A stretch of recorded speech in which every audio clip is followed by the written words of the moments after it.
Years ago, many years ago, in fact, 1972, I was sitting at my desk at about 4:30 in the morning at the headquarters of the Commander-in-Chief of the United States Pacific Fleet, arranging the information that had come in over the last 24 hours into a logical order so that we could prepare a briefing for the Admiral and his staff, which would take place later that morning. Among the papers I found on my desk was a document entitled Operation Majority, and it was not the entire paperwork involving this operation, but was merely a synopsis of the operation and projects contained under it. One of these projects was called Project Red Light. The purpose, according to this document, was to back-engineer captured extraterrestrial technology for adaptation into the United States space program. Now, I have since come to believe that the extraterrestrial portion of all of this is nonsense, but that the technology is real. I believe that many of us were shown these documents over the years so that later we would talk about it. I mean, how can you keep the existence of extraterrestrials, if they were real, a secret? And how could anyone keep quiet knowing that they had seen documentation, official government documents labeled top secret, that expressed that these extraterrestrials were real and had visited this Earth? I wanted to know just how true all of this was, and I began a program of research to find out if extraterrestrials were real. The first thing I did was collect every bit of documentation that I could find, both from the Freedom of Information Act, from the research of others, from books that had been printed on the subject of UFOs, and of course through my network of friends in the intelligence community. What I discovered was amazing. What I discovered, ladies and gentlemen, is that there has been a plan in existence since about 1917, and probably before that, to create an artificial extraterrestrial threat to this Earth in order to create a one-world totalitarian socialist government. One of the first documents that I found in my search was this one, the Imperial Japanese Mission 1917, a record of the reception throughout the United States of the special mission headed by Viscount Ishii. And when the Imperial Japanese Mission was in New York City, they had a dinner, and some pretty famous people spoke at this dinner. One of them was John Dewey. John Dewey is the father of our failing, disastrous public education system. Here's what he said. Listen very carefully. John Dewey, professor of philosophy in Columbia University, who was the next speaker, was listened to with great intentness. He said, quote, "Someone remarked that the best way to unite all the nations on this globe would be an attack from some other planet. In the face of such an alien enemy, people would respond with a sense of their unity of interest and purpose." Unquote. Now, bear in mind, folks, that's 1917.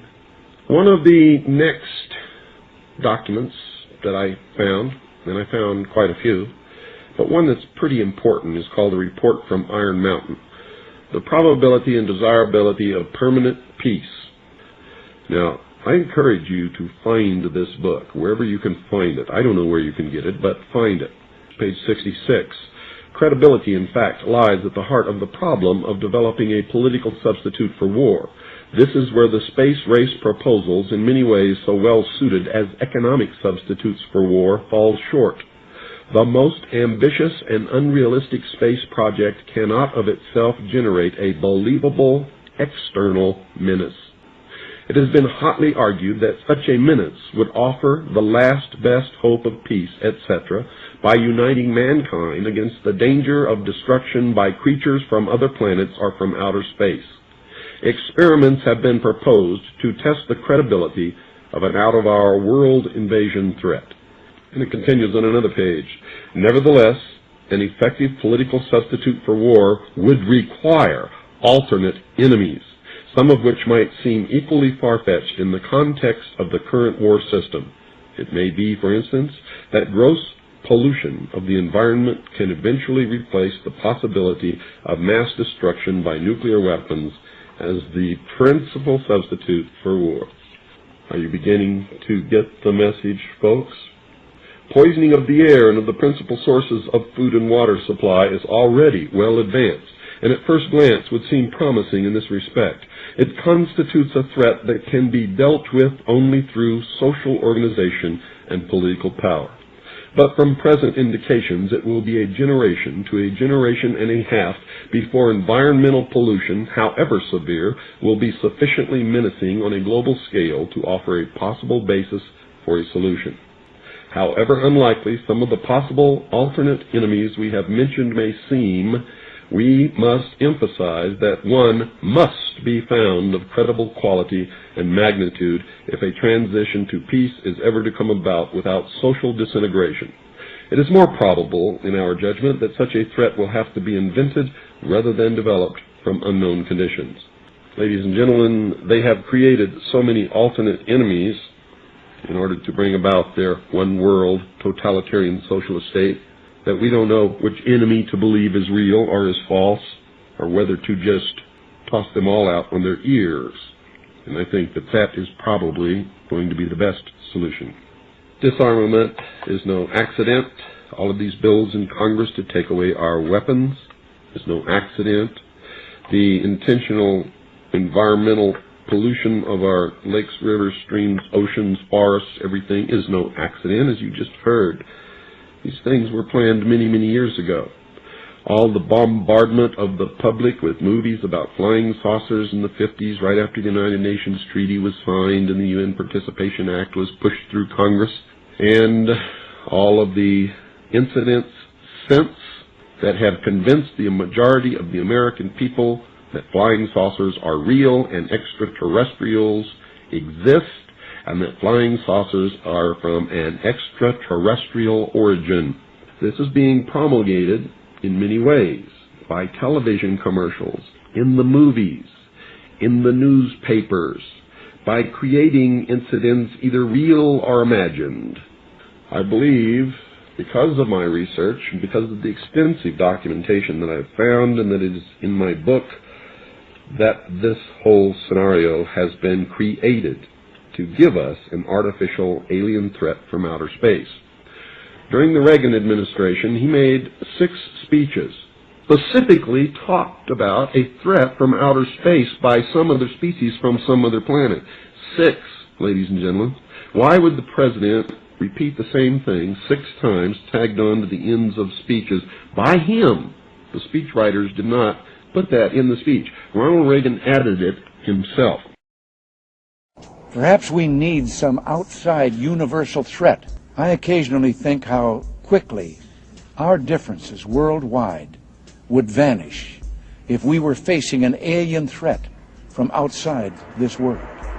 This was a powerful suggestion to implant into the minds of the people of the world that there really is a threat from some other species, from some other planet to this earth.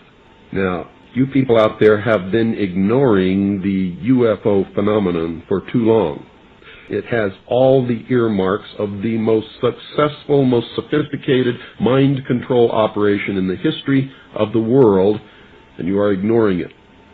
What better way to implement a plan to bring about a one-world government than to create the possibility in the minds of the people of the world that we are being threatened from some other species, from some other planet, and do it in a way that if anybody questions it or challenged it or wants to talk about it publicly, that they are ridiculed. And the ultimate goal is to make the earth look very small, to present the people of the world with an external threat to this earth, a superior race from some other planet, vastly superior to us in intellect, philosophy, and technology, in order to cause the dissolution of nation-states, the dissolution of all existing religions, and the formation of the world totalitarian socialist government.